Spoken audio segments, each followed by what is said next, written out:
All right, good morning, good afternoon, or good evening, or perhaps good middle of the night for you if you're one of those people who just can't sleep and you find yourself gravitating over towards 790thezone.com. My name is Chris Dimino, and today our top 5 will be my 5 favorite athletes of all time over the years. And we'll start out with my favorite athlete during my youth. Cleon Jones was his name. He was a left fielder for the New York Mets. I think he was third in the National League in hitting in 1969.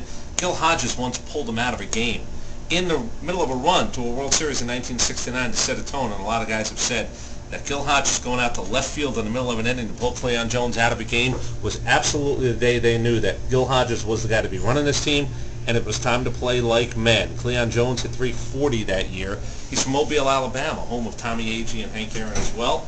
Threw lefty, hit righty, and I believe that's how this all happened. I do the same thing. I throw lefty, I hit righty. I think it was all because of the great Cleon Jones. Let's head over to number 4 right now. We'll open it up. Who's it going to be? Oh, it's Nick Fotiu, New York Rangers. Maybe the baddest man on the planet for a short run. Everybody who was a Ranger fan hoped that he and Clark Gillies would actually go nose-to-nose, throw down the gloves. Nick Fotiu, look at the size of that guy's head. Look at the size of that guy. He was big before big was in the NHL. Classic fighter. Staten Island born and bred. A big bucket head that you could basically hit with an anvil, and I don't think he would have flinched. Nick Fotiu comes in at number 4. Let's keep going. Number 3 on the hit parade. Here he is. Maybe the baddest man on the planet for a little bit longer run than most people want to remember. Marvin Hagler, he didn't have the crown as long as he should have because nobody would fight him. Why? Because he was kicking the crap out of people and nobody wanted to be next. And Marvin Hagler did something that no athlete's ever done. This side of Sandy Koufax. Jim Brown. That's it. I got 3 guys that I know of. They walked away on top when people were throwing bushels of money at them. Please come back. We want you. We need you. Marvin Hagler, after the Leonard fight, said, I'm leaving, and he never came back. Marvin Hagler, my favorite boxer of all time, easily, and one of my top 5 favorite athletes of all time. Let's move on to number 2. Here he is right here. Played for the New York Giants. Mark Bavaro. New England bred, Notre Dame educated, and he ends up being, again, there seems to be a common theme here, was kind of the baddest man in the NFL for a while, and that's pretty tough to do on the offensive side of the football.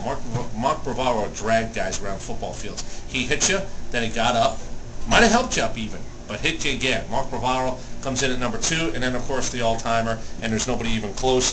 This is the reason that I wanted a Rolls Royce. This is the reason why I wanted an afro and a fur coat. Walt Frazier, Clyde the Glide Frazier, number 1 still to this day. I'm a 45-year-old man who's had the pleasure and opportunity to meet Walt Frazier and tell him such. He was great about it.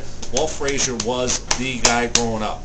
You wear his number, you get his sneakers, the Puma Clydes, by the way, before all the Air Jordan stuff. Walt Frazier was one of the first ones to have his own sneaker, and it was well worth whatever money it is and whatever begging I had to do to convince my father to get me a pair. Walt Frazier and the Puma Clydes. Walt Frazier was the epitome of cool, and I'm not even sure I knew what cool was at 7, 8, 9, and 10, but the guy just exuded it.